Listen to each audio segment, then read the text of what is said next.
Welcome to the Dairy News and Views podcast, a production of the Iowa State University Extension and Outreach Dairy Team. Our podcast covers current educational, research, and industry tools available for your operation to manage healthy cows and calves while producing the highest quality dairy products.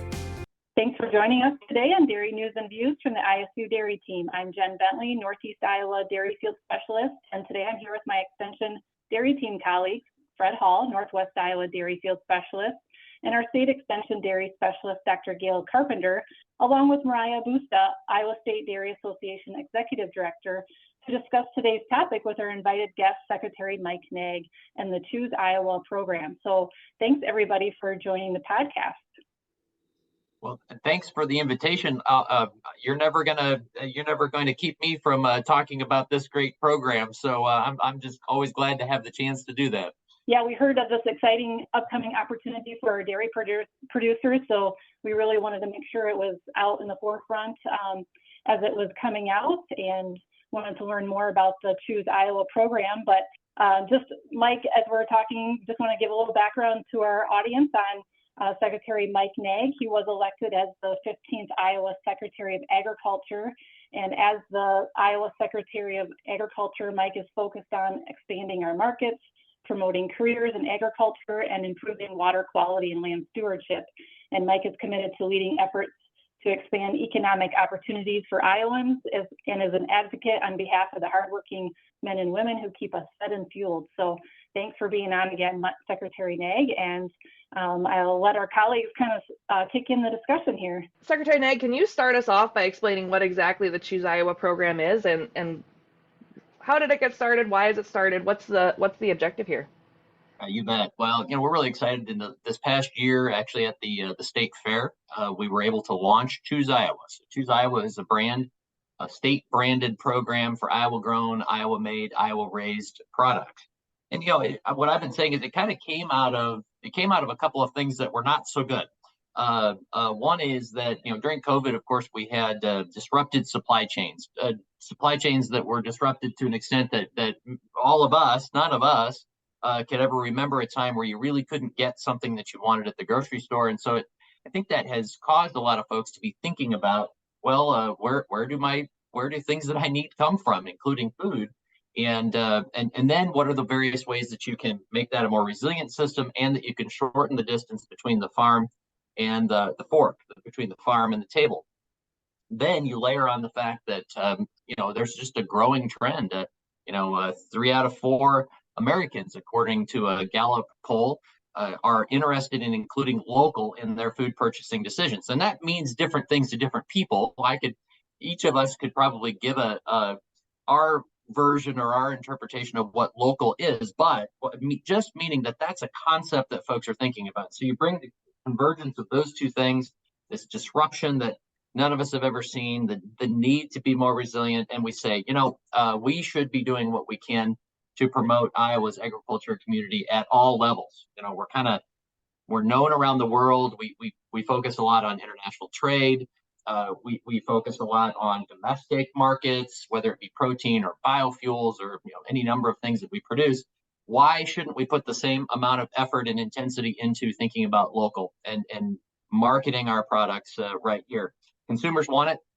There's a golden opportunity for it. And of course, on the other end of that, the beginning end of that supply chain is market opportunities for our farmers, and farmers of all kinds, fruit, veg, yes, livestock producers selling meat direct to consumer, on-farm dairy processing. Of course, we're going to talk about cut flowers, you name it. I mean, there's so much creativity out there. Let's capitalize on the great brand of Iowa agriculture, and let's really build this out. So that was the impetus for it. Had some very, very supportive legislators in the last legislative session who authorized the funding to allow us to do this. I'm thankful for the support of the governor and the legislature, and now we are just pedal to the floor on trying to promote Choose Iowa and sign members up. Let's continue on that vein. The Choose Iowa Innovation Grant for innovation on dairy producers. What kind of innovation did you envision with that? Well, and Mariah is on here too from the Iowa State Dairy Association, and I suspect she may have a thing or two to say as well. But really, what we're trying to look at is how can we help. So if we want to see this diversity, this direct to consumer, more on farm dairy processing, we want to certainly that would tend to then be focused at some of our smaller producers. You think, well, what are the ways that the state of Iowa can provide some cost share or help de-risk some of those moves and investments that folks might make, or help incentivize those things? And so it's really kind of played out over the last couple of years in this way. One, we started with investing and providing a grant program for meat lockers, right? So again, back to that disrupted supply chain, we saw a need to, or an opportunity, frankly, to expand processing, small scale processing in the state of Iowa. Governor allocated some CARES Act money from COVID relief, and we started providing grants to meat lockers. Very successful program. State legislature then allocated dollars to create that as a permanent, ongoing program that the state of Iowa conducts. We built on that success and said, let's really get down this path of adding value-added ag opportunities. So that's where we again went to the legislature and asked for some resources to do that. And that program started a couple of years ago, administered by my department. Dairies popped up in that discussion. I thought, oh, we might be onto something here. Iowa State Dairy Association came to us, and we saw an opportunity here to say, let's do something specific to dairy. And so there's really two components to it. One, of course, is that on-farm dairy processing, put in a packaging line, buy pasteurizers, those types of things. But also then recognizing that one of the great challenges around dairy in general, but certainly small scale dairies, is the great challenge of labor costs. And so, trying to understand that some of the things that can make or break an operation like this really gets back to that, can you save labor costs? And so that's where the grant program really envisions doing both things. One is, if you want to do on-farm dairy processing, you can fund it through this, but you can also invest in some, robotic milkers or feed systems, or, any number of technologies that can help save labor or drive down cost of production for our smaller producers. So that's the impetus for it. And again, had some great support in the legislature to get that done. So what kind of dollar value, are we looking at? I milk 60 cows. I want to put in one box. If we're doing 900,000, is that in that range, or what are the ranges?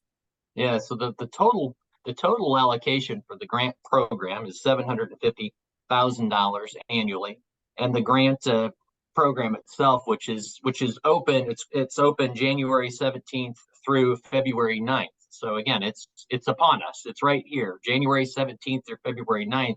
It's open, and folks need to be getting applications in. But there's a cap of $100,000. So what we know is that some of this equipment is very expensive. We want to make sure it's a meaningful grant that can actually make a difference. But yet we also know that we want to be able to spread dollars around to multiple operations. And so the total cap is $100,000. And then again, that includes if you were to apply for both on-farm processing equipment, but also that labor saving piece as well. So it would all be under that same cap. So frankly, a really healthy grant, even though I know that this equipment can be quite expensive. Now, is there a matching requirement that you have to have any matching costs? There is, and that's something that we really want to make sure is farmers, of course, businesses need to have skin in the game, and certainly that's true in the value-added ag grant program that we offer. It's also true in the meat locker program that is offered by the state of Iowa, and that will be true again here in this program as well. So yeah, you can find all of the details on this Dairy Innovation Grant Program at chooseiowa.com. It really does a nice job of listing. There are some expenses that we won't pay. There's examples of some things that we will. There's, it really walks through. The team has done a nice job of really laying that out. Yeah, this sounds like a really great fit. I don't know, Mariah, what you think, but it sounds like a really great fit, especially for our smaller producers that are trying to stay competitive in the industry and may need a little, they don't need a full handout, but might need just a little bit extra to invest in some of that technology that's gonna, we know, pay off in the long term. Yes, absolutely. That's what I love about the program is dairy farmers can be creative with this. And I know Secretary Naig alluded to that, but whatever fits their farm, they can work into this, whether it's processing and those labor reducing technologies. So really excited that this program is kicked off and so excited to see what comes out of it. One of the things that we've been really committed to is we recognize that every farm is different. They have unique challenges or unique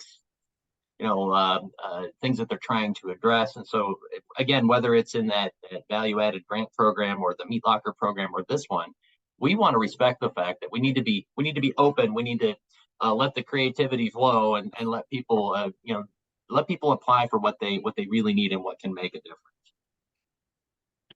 Are there any species restrictions? So if I'm milking goats and I want to put a creamery in, or I'm developing a sheep dairy, are there any restrictions there? It's all dairy. So Okay. you can again be creative, and I don't want to be restricting that at the state level. And so we love to see that there's all kinds of opportunities there. We're not talking about nut milk though, right? We're talking about milk that comes from an animal. Oh my goodness, no. Now that would just be too much to handle if we were doing that. No, I tend to believe that I'm glad you brought that up. Get ready for a soapbox moment here. No, I hate consumers they deserve to have an opportunity to buy whatever they want. But how it's labeled and what it's called, now that's critically important. We know what milk is. Let's not get into that stuff that's squeezed or ground nuts, nut juice. That doesn't sound good to me. I think all of us on the call would agree with that. Yep. Yeah, and I think for our extension dairy team, a lot of us, we work with producers throughout the state who are looking at improving labor efficiency. That's one of the biggest things we hear when we get on farm is how can we improve labor efficiency, whether that's through milking parlors, their robots, activity monitoring systems. There's just all kinds of things that they're thinking about to implement. And, we've always helped be a good resource to make those decisions on farm. We have some decision-making tools with the robotics that we've used to, see is it a good fit for this farm, or maybe they could consider a retrofit to do that. But I think that labor efficiency has been key to our dairy producers, especially here in the last few years. Yeah, I'm glad you brought that up, and it's so important. And when I think of, and I say this all the time, I can't think of an important issue that we work on at the Iowa Department of Ag that doesn't have a nexus with Iowa State University and frankly with Extension. And that's everything from foreign animal disease response and preparedness to water quality and soil health to this as well. And so again, whether it's the meat lab, whether it's the work that we're doing around fruits and vegetables and horticulture, there is a great partnership. We are, in the case of dairy, of course, y'all know we're the regulator, and we have dairy inspectors, and we have a responsibility to ensure food safety and consumer protection. And so we need to observe that line very carefully. I'm a promoter of the industry and certainly an advocate for the industry. But when it comes time to work with producers and provide technical assistance and help them, that's a unique, special role that Extension can play. Trusted advisors. I'm glad you brought it up because I would encourage folks. We want to fund really good projects. I want to fund the best projects. I want competitive projects, and that means get advice. Work with you all. Give us great projects to fund because we want to protect. We want to make sure that legislators, policymakers, taxpayers see a return on investment. That good projects lead to economic outcomes that we can really celebrate and show a return on investment. So I'm glad you brought that up because I always encourage folks to really look for these resources, work with you all, you're experts on this, and we're happy to be able to bring the funding. We'll certainly appreciate that. speaking of ROI and some of the things that you're valuing when you're looking at these applications, what's going to make an application good, right? What's going to make it competitive and put in towards the top of your stack there? Is there any scoring criteria available with the application materials or anything like that?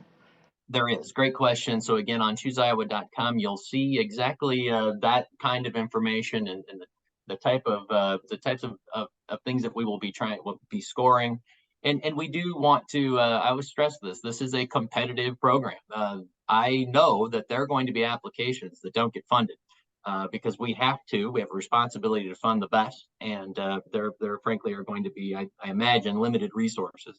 I imagine this is going to be a highly desirable grant program. So again, I think it pays to prepare. It pays to take seriously, what we're scoring and to be able to look at that. We're looking for leverage. We're looking for maximum impact. We're looking for viable projects, and those are all the types of things. We're also going to factor in and provide some favorable points in scoring for smaller farms.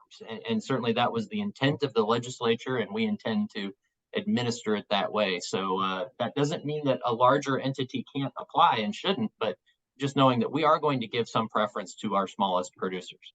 Any other nitty-gritty details that our listeners should know if they're thinking that this is something they want to apply for?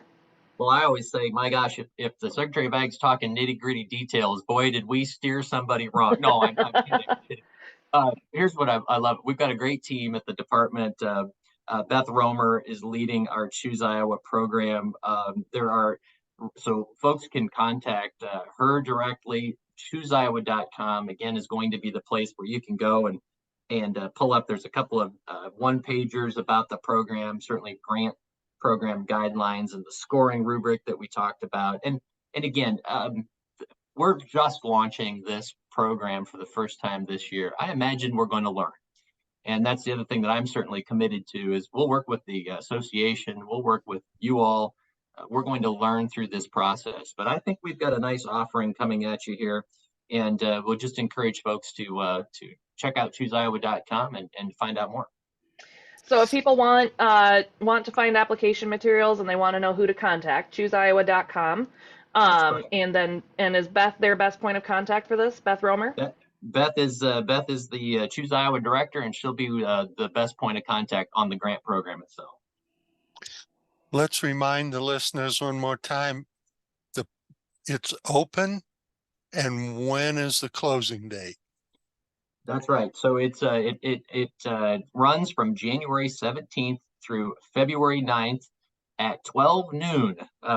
We like to put that closing time, that deadline at noon, so that we can try to work through any of those pesky submission issues that might happen. Somebody's computer locks up, their internet goes out. You're not trying to do that at 11:59 p.m. or some such thing. So we put that at noon on February 9th. Probably an important point of clarification. Well, I happen to know that not everywhere in this great state has connectivity like you and I would like to have. So we always sort of leave a little bit of buffer to understand that's reality in a lot of places. And given January, February, when we're in a blizzard type condition, internet might not be so good, right? Yep. That's right. Before we wrap up, any other comments from Secretary Naig or Mariah about Iowa's dairy industry before we let you go? Well, I would just say, look, again, I'm committed to, and we've tried to make this a focus of the entire time that I've been in office since 2018 is we want to promote Iowa's agriculture. We want to promote the markets for Iowa farmers. And we intend to do that at the national level, the international level, and at the very, very local level as well. So Choose Iowa is, I think, the best example of how we're really bringing a significant amount of effort and real resources to that. And I am so excited about what that can mean. Excited because consumers want this. They're telling you they want this. They in every way that they can, voting with their pocketbook, they're telling you through survey and polling they want this. And so then it's then trying to match that demand and create more opportunity for our farmers. And it's not lost on me, again, your Iowa State Dairy Association and others do a really good job of keeping me informed about what some of the challenges are, the costs associated with dairy. The marketplace is incredibly difficult, has been the last couple of years. And so to the extent that folks can have an opportunity to drive down costs, invest in some labor saving equipment and technology, but also maybe look at trying to control their own destiny a little more, capture a little more margin, and see what we can do to diversify Iowa's agricultural landscape. I think that's a tremendous opportunity for us. So really appreciative of the support of the legislature, our ag committees, the governor, and certainly my team for actually bringing this to fruition. But we're really excited about what we can do here. Yeah, I just have to echo Secretary Naig's comments. Iowa State Dairy Association is so excited for this program. It's been something that the association has been thinking of and really working towards for a long time. And we're really excited to work with the Department of Ag on this. And just this program, and it means so much because our legislators, our governor, support Iowa's dairy farm families, and it's really good to see that. So really excited to see this come to life and see the support that our dairy farmers that work so hard absolutely get and deserve. What a great note to start the year on. Yeah. Well, and I have to tell you a little secret, you know, and Mariah knows this, but I'm a fan of ice cream, and so I consume quite a bit of dairy in that form, but in all forms. But we've got some great examples, and I love to get on farms and see them past recipients of grants through Choose Iowa, Stensland's, Country View, Picket Fence, are just a couple of them that have already participated through the Choose Iowa program, and frankly taught us a little bit about how we could do this on a broader scale. So those are just a couple. I've had a chance to visit each one of those and many more. But it's fun to see how these dollars can really be put to work. So exciting times to be sure. I hope to be able to come back and visit with you again and maybe give an update on how things are going, maybe the first round of grants and what we've actually seen happen. May I suggest that we host this next podcast at a creamery and we all enjoy ice cream while we discuss all the success of this program? Well, I'm in already. You just tell me when and I'll show up. I'm on board. It is a little cold outside today when we're recording, but you know, it's never too cold for ice cream in my opinion. Well, it's been great visiting with everybody. Appreciate the information, and we will include the link to chooseiowa.com along with any contact information so that when people are listening to the podcast, they can further find that information and get it readily available, because it is out January 17th and again closing on February 9th. And so again, appreciate everybody. Secretary Naig, thanks for being on and giving this great information for our dairy producers. Thanks for joining us today, and we look forward to visiting with you on the next Dairy News and Views from ISU. This institution is an equal opportunity provider. For the full non-discrimination statement or combination inquiries, go to www.extension.iastate.edu/diversity/ext.